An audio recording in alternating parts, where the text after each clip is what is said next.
Nangomi gini nyaka bede do karka kama wantie ni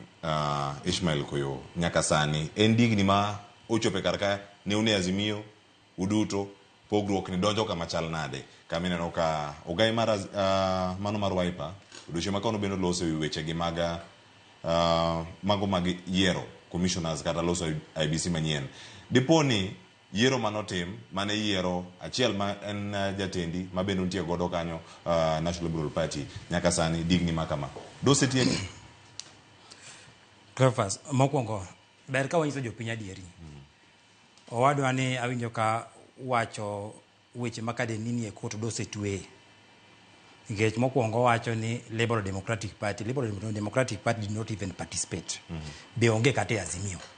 party mantiere azimio ni National Liberal Party mane chama mano yier candidate mare mar ariyo NASA notho 2017 sani ne wan gi azimio koro waket jopiny e ler mondo ging'e gima timore kech gini is a very emotive matter wach mar azimio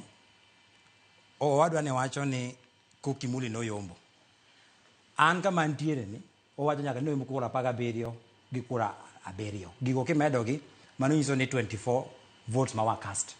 azimio wan gi 23 political parties mani ng'eni koro man be again you've misled our people gimano timore en ni the IEBC Amendment Act of 2024 under the first schedule on the Principal Act no been amended part 2B mana wacho niya of the 3 nominees mane di work under political parties liaison committee ng'ata achiel ne di wuok e parties geko maonge bunge to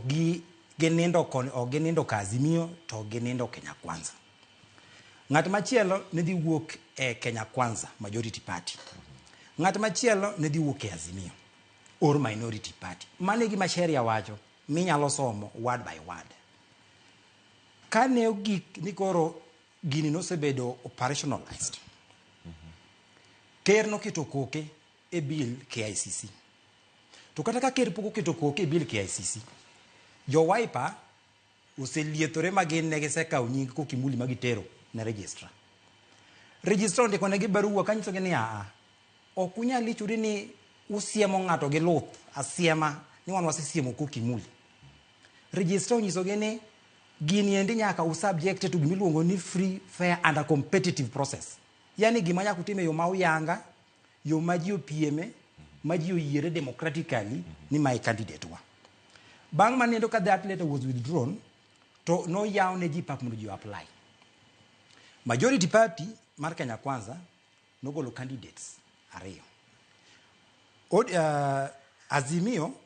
ne ntiere candidates bora Jubilee ne candidate Martha Karua ne candidate Eugene Wamalwa ne candidate National Liberal Party ne candidate Charity Ngilu ne candidate bang' manendo jo azimio no bet maji owuoyo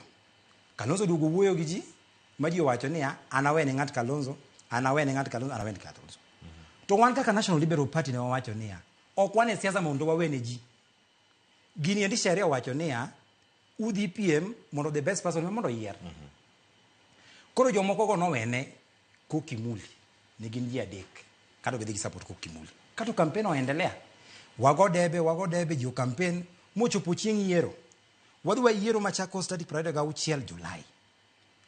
azimio nigi 23 political parties gi parties apaga uchiel noriede tok candidate na mogo nombolo kawacho niya candidate mar Kalonzo ni okwadwa Koki Muli Koki Muli ambassador Koki Muli ne giwacho ni ogidwar maginyiso nyaka Kalonzo kata kapok wadhi e yiero ne wanto ok wadhi gocho ni Koki Muli wan wadhi gocho ni candidate mar National Liberal Party Dr. Augustus Muli ting'eni ne kin gi paro moro ni omondi ni bende waneno kodhero onge gi nguvu more pa e siasa karka joka kande ne wadugo wuoyo godo manodugo winjo ni wadwaro a selection panelist madhi miyo duond japiny dhi winjore e commission ok wadwar IEBC commissioner madhi bedo controlled gi ji moko matin ne wadwaro IEBC commission mane dhi bedo answerable and accountable to the people of Kenya Cleophas nogo ombulu election results were declared and results ka omera ni da gombo nikech koro wacho ni ng'ata no yom ebo mi ombulu mare ma en godo gi certificate mar election mane Koki Muli no yiero godo Koro bang' manuendo ema giduogi tamore ni koro ni nying Koki Muli ni nying Augustus ok nyabedo forwarded ni nikech that slot was reserved for Kalonzo. Ero kamanda ne mag paro no ka